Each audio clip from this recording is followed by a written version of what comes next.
Pero bakit hindi natatakot yung Iran? Yan nakakatakot. Nakakatakot. Hindi And natatakot wala silang pake kahit inyok sila. so that's the problem. Um, so anong maging ano sa atin? Well, we're dependent on foreign oil. Ngayon nga, Oo. 'di ba?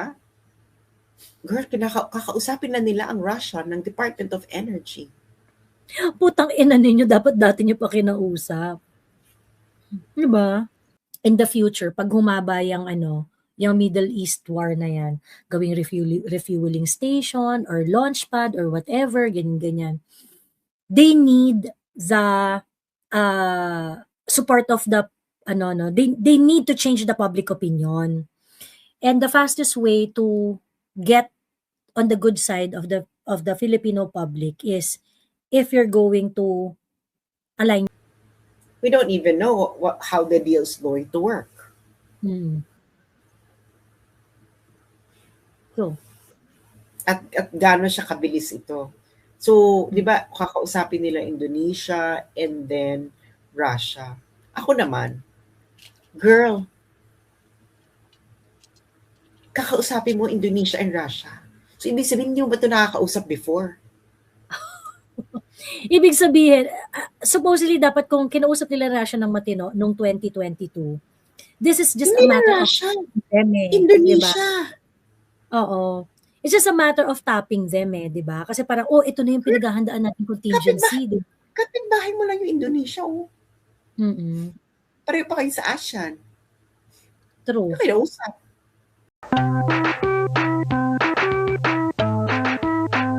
Ng Vantage Influence ay, guess who? Who? Netanyahu. Ayun. Well, third force.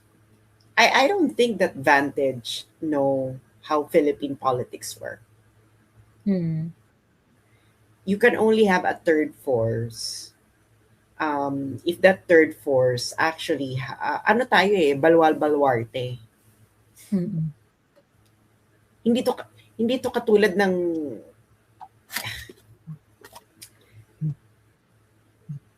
the third force only can win if it can slash Mindanao and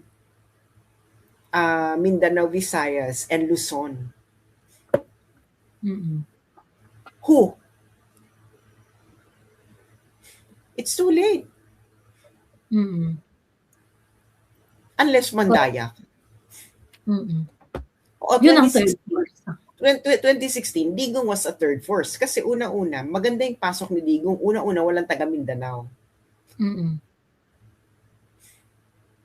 So, nung tumakbo si Digong, kuha niya ng Mindanao kagad.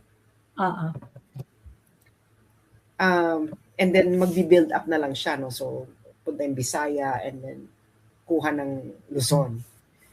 In third force, wala kang third force. Yung third force na tinutukoy niya, not necessarily for political, for democratic election eh. Baka hindi democratic election. Mm. Baka yan yung military junta na sinasabi nila. Mm. Oh, well, good luck. Oh. So yun ang mga yun ang mga that person firm obviously has no understanding of PH politics, sabi ni Jeng of all trades. Pero for sure, they are trying to build certain narratives. Yun naman yung goal eh. Kapag ka narinig ninyo, paulit-ulit na sinasabi ang third force, gina-justify, 'di ba? Pagka paulit-ulit niya na sinasabi, pag paulit-ulit siya na chinichika, ganyan-ganyan, pinag-uusapan, pagka ganyan ng ganyan parati yung narrative at laging binabanggit. Kasi aside from them, ANC pala yung unang nag-interview sa kanya. Pagka nag-start na yung ibang mga mainstream media na banggit-banggitin yung third force na yan, alam nyo na. Alam nyo na galing yung sa Vantage. 'Di ba? Alam niyo na meron ng kumanang PR firm diyan. So, hinihintay natin. 'Di ba? Huwag tayong magpaloko.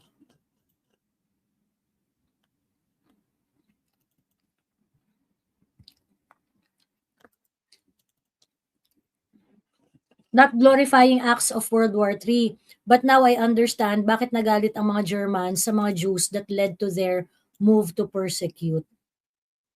Nako, malaking debate yan.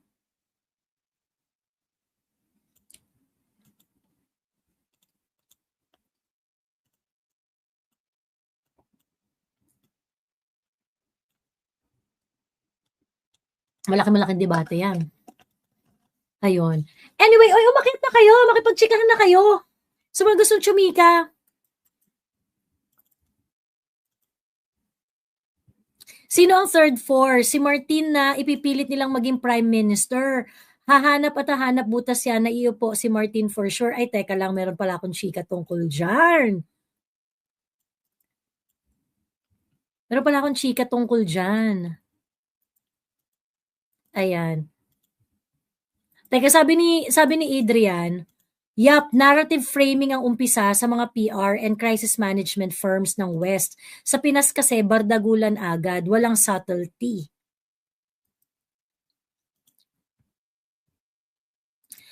Miss Joey, ano yung kumi at third force na sinasabi ni Attorney Baligod at Colonel Pokis? Na-share din yan sa kwentong barangay.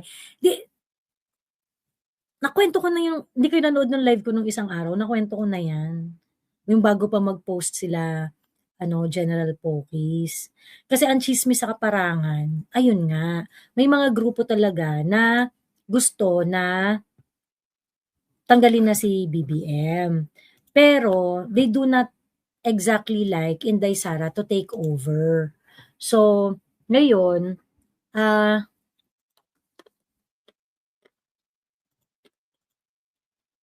ano nila is, si BBM daw, to save his own ass, mag-stage ng kudeta. Para yung sasucceed, sila pa rin. Ayun.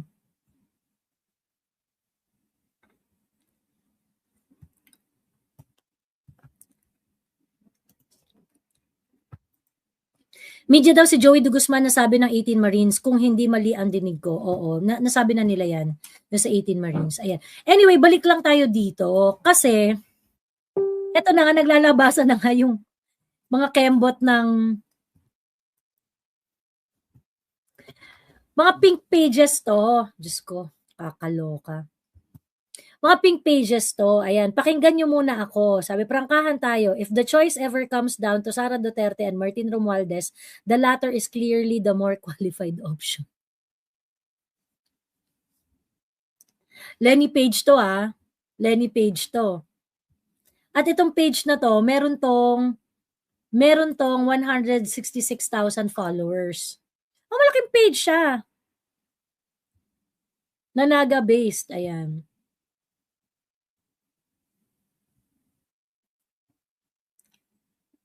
So gusto na nila na si Martin Romualdez daw ang pipiliin nila. Between Inday and Martin daw sila. O, diba? O di kain suka pa rin. Oo. Yung fact na hindi mo nakikita si Martin na may kasalanan sa mga katarantaduhan dito sa bansang to, something is seriously wrong with you, girls. Diba? Yung mga Lenin supporters dito, na nakakitaan ninyo ng pag-asa si Martin Romualdez, something is seriously wrong with you. Hindi kayo naniniwala na ibig sabihin, gusto niyo lang ng moment na kayo naman na makapagnakaw. Kayo naman na mag-take advantage sa national budget. Because that's what Martin Romualdez did. Diba? Siya ang Speaker of the House sa pinaka-corrupt na budget in the Philippine history. At saka yung mga earth-shattering budget insertions. Tapos okay sa inyo? Okay sa inyo na si Martin Romualdez ang maging presidente? something is seriously wrong with you. Diba? Oh.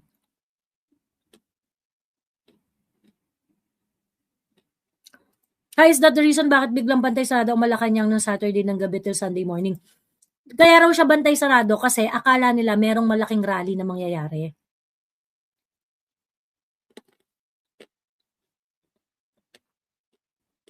Ayun, kasi wala namang nangyari.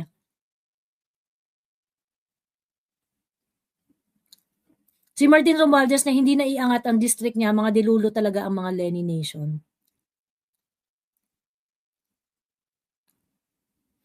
Sabi ni Marchel, natanong yung third force sa spokes during Miss Malu interview. Di ko magets na sobrang hate nila mga Dutertes, kaya nilang maging pro-corrupt, illogical, at anti-Philippines. True. Ayun. Kakadiri, ano? Take note, trilyones ang ninakaw sa GAA from 2023 up to now. Iba talaga ang utak ng DDH. Yun nga, yun yung sobrang nakakadiri di ba? Para putang ina, kaya nyo yan? Kaya nyo palampasin yung mga ganyang bagay?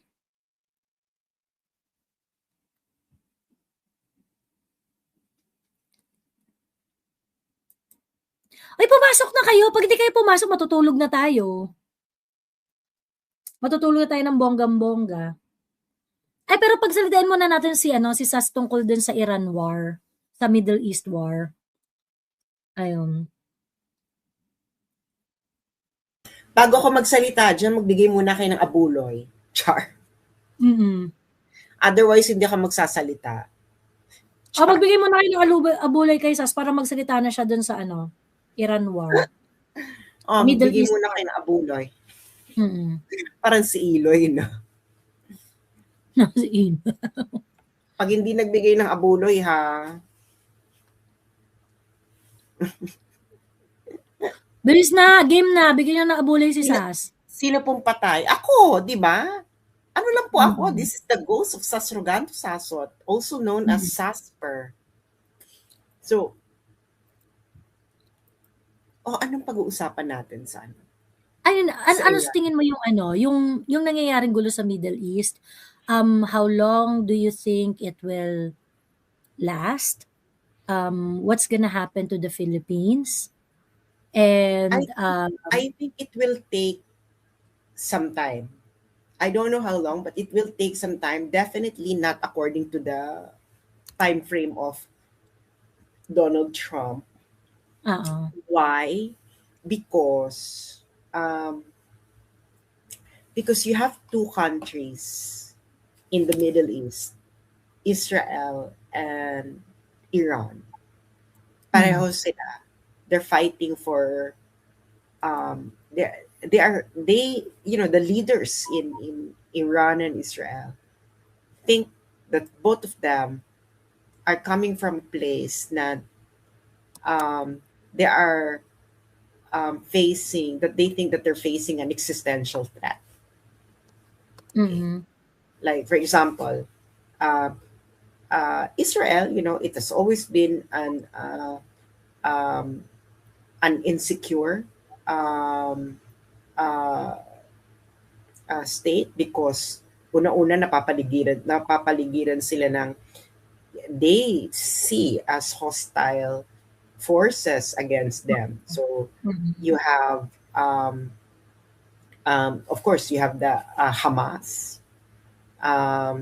you have Hezbollah in Lebanon north, and then you have Houthis in Yemen. May mga Houthis ka pa.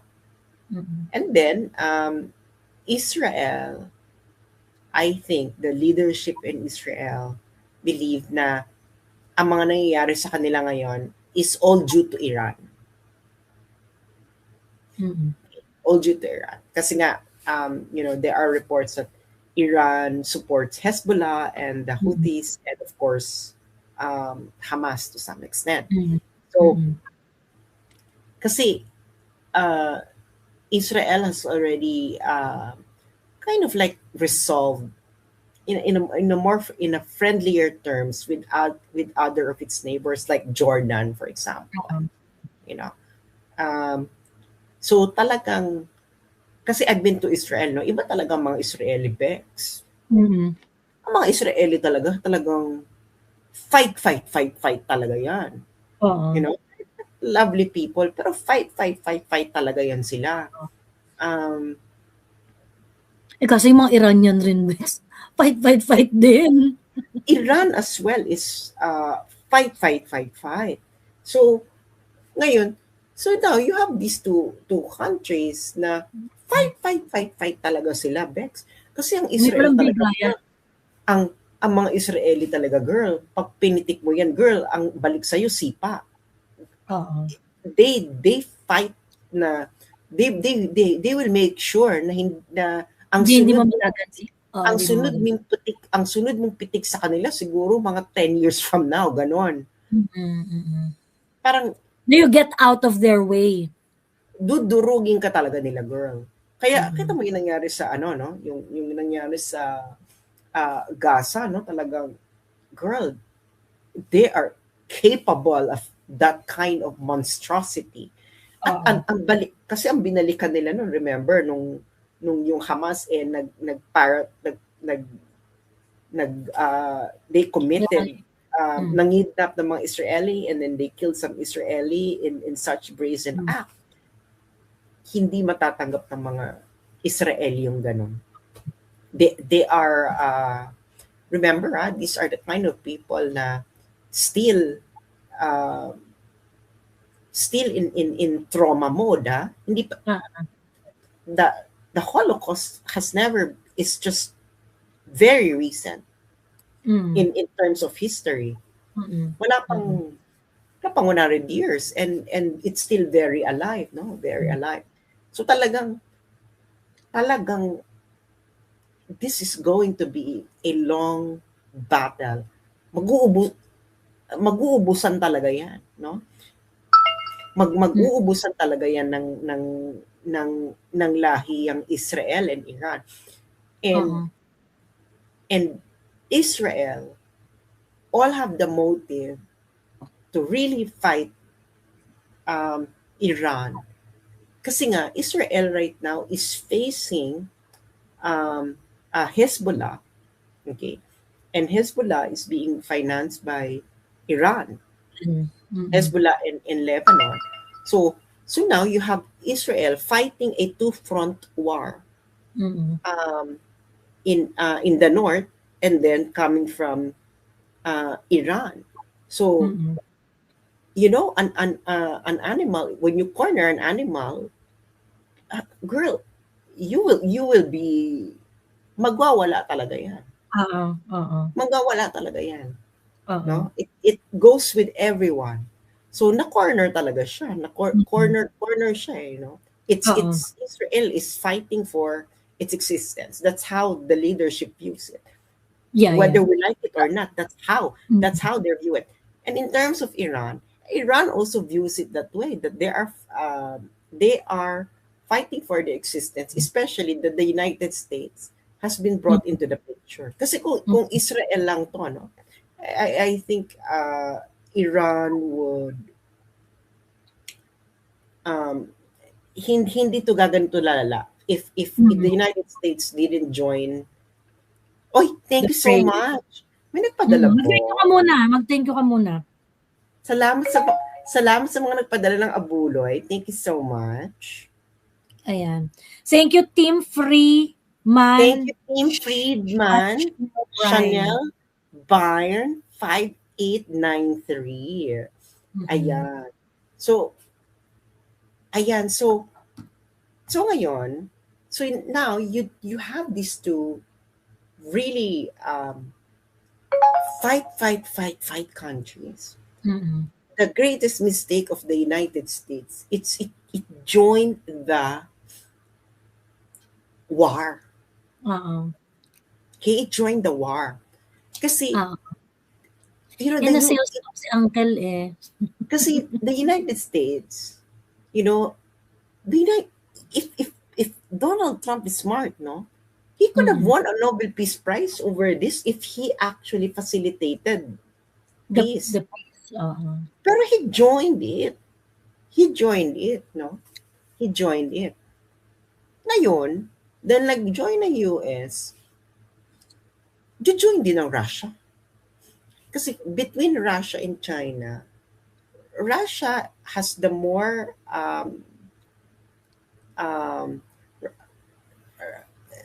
kung sino man between China and Russia that requires Iran to survive and not lose this war, it's Russia. China not so much. Pero ini-involve sila ng bonggang-bongga ng Iran kasi so China not so much because China can live with whoever the government is, no? Pero kasi yung Russia,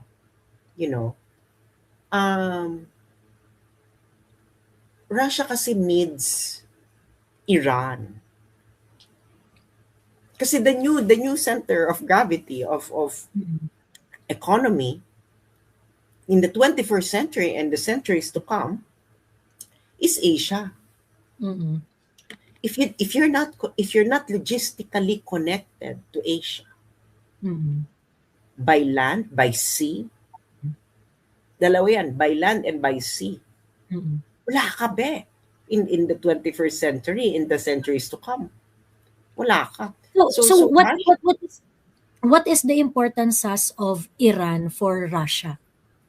They will serve as of Russia. Ang Iran kasi is meron kasi silang corridor, railway na gustong project with Iran that is connecting St. Petersburg up to the coast of Iran towards the Indian Ocean.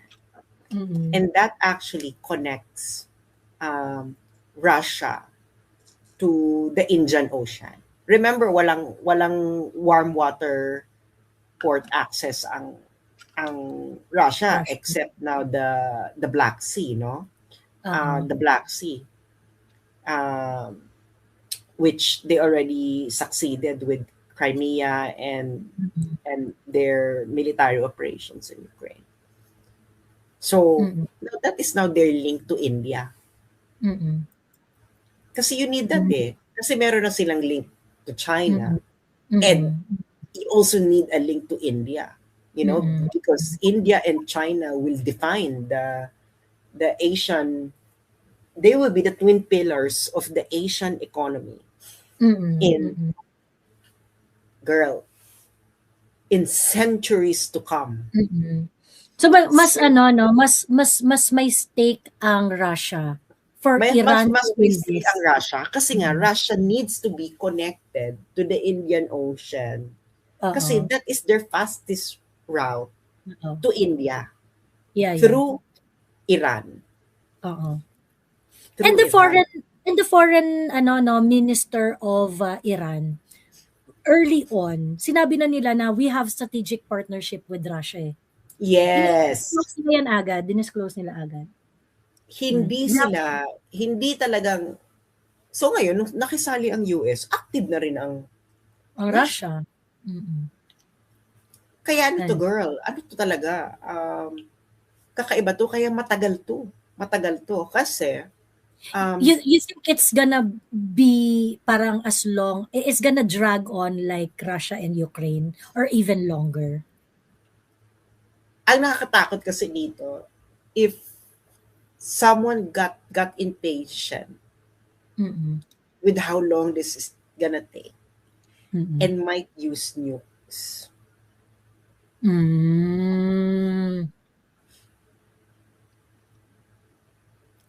Pero bakit hindi natatakot yung Iran? Yan, nakakatakot. And wala silang pake kahit inyok sila. So that's the problem. So ano maging sa atin? Well, we're dependent on foreign oil. Ngayon nga, di ba? Girl, kakausapin na nila ang Russia ng Department of Energy. Putang ina ninyo, dapat dati nyo pa kinausap. Di ba? I remember, naalala ko yan eh, guest ko pa niyan si Daniel. Tapos parang sabi ni Daniel, hindi kinausap kasi mas expensive daw yung sa Russia, in-Emirate, ganyan. Kaya raw tinurn down. Sabi ko, no, you just have to keep it at bay na, wag mo totally i-shut down yung possible na deal. Kasi dapat, maging part pa rin siya ng, hindi mo siya dapat shut down basta-basta. You make it part of your contingency plan. O ngayon, kakausapin mo yung Russia, iba na yung terms. Hindi mo siya mahugot Pero basta-basta. kapag stuck ka na, mura kasi. Mm.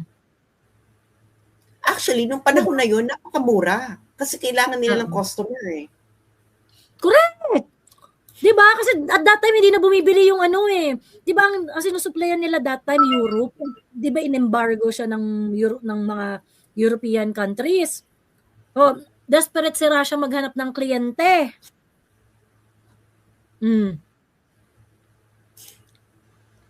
So,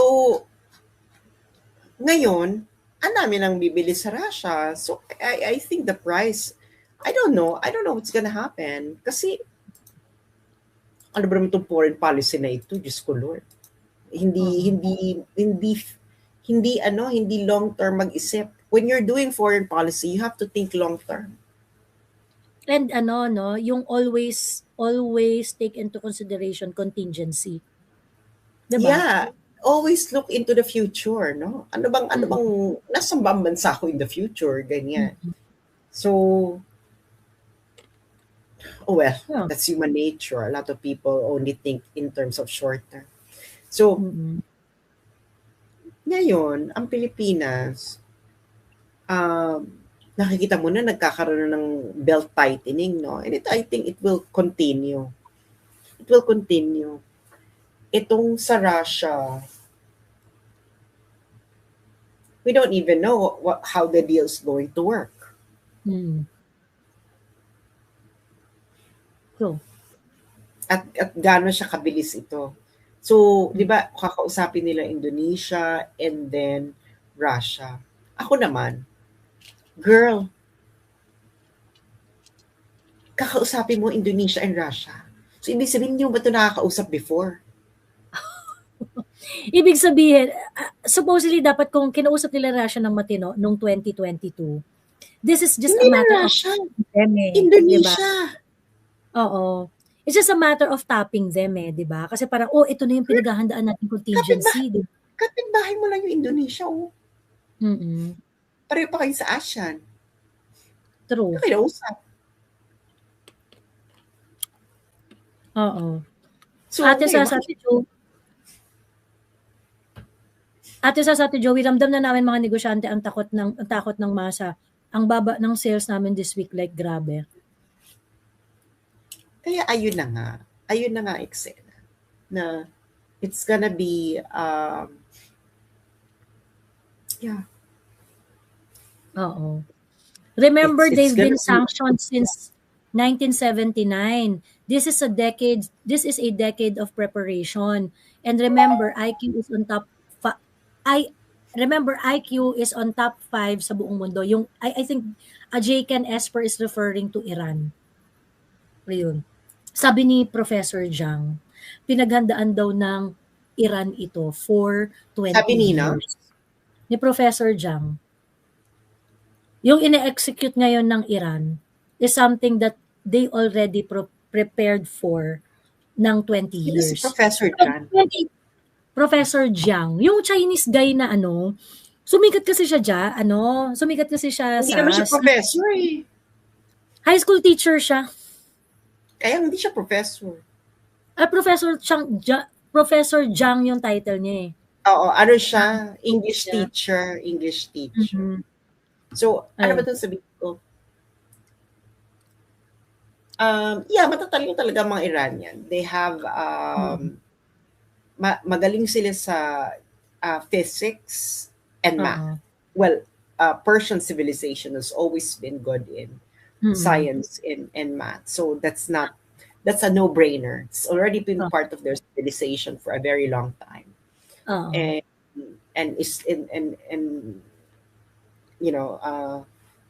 Islamic culture for a very, very long time has been good in science, the sciences and math. So, girl, saan man nanggaling ang algebra? Came from Islamic culture. True. Chemistry, where did chemistry came from? Came from Islamic culture. So, ngayon, Islam scholars.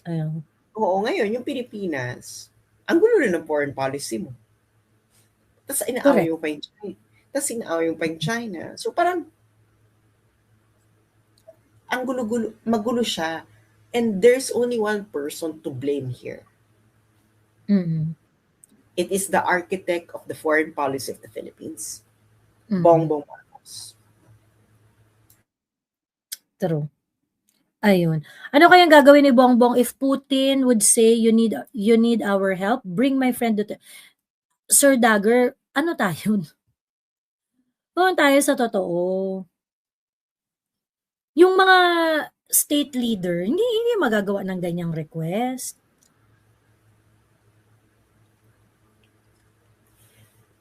I think magbibenta. Magbibenta naman yan. I think magbibenta yan. Pero hello. Business is business.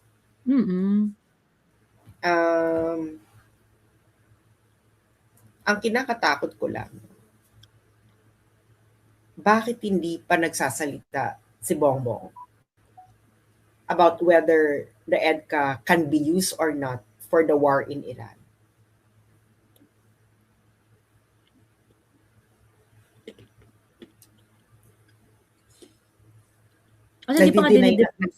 Nagre-refuse na nga ang ibang mga European countries, di ba? Italy, Spain, Italy, and now France. Romania. And now Romania, pero parang nagbabacktrack sila na sinasabi nila na hindi na sinasabi na pinapagamit nila. Kasi parang may EDCA rin ng Romania with the US. So ayun na. So the Philippines live in a very precarious situation. So alam mo yun? But knowing Digong, if Digong would knew that the reason why he was released because the Philippines would indirectly participate in the Iran war, magagalit. Ayaw niya. He'd rather die, no? He'd rather die. Correct. Ready na nga siya eh. Digong already said. Ready na siya.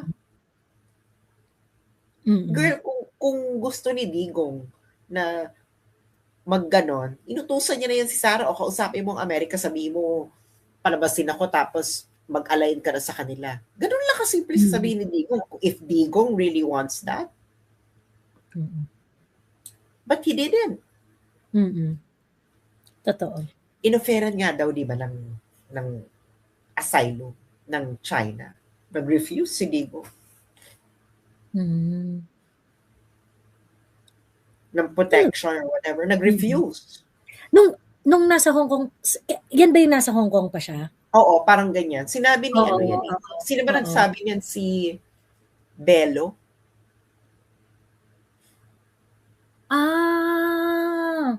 Kasama siya sa ano nun, Hong Kong nun eh. Sabi niya he was offered but Duterte refused. Alam mo, tingin ko yung Sas, yung nagte-test sila ng water about yung Trump would like to work on the release of PRRD and the former Brazilian president. Tingin ko tinetest nila yung waters dyan kasi kung plano ng US na gamitin yung Pilipinas for in the future pag humaba yung Middle East war na yan, gawing refueling station or launch pad or whatever, ganyan. They need the support of the they need to change the public opinion. And the fastest way to get on the good side of the Filipino public is if you're going to align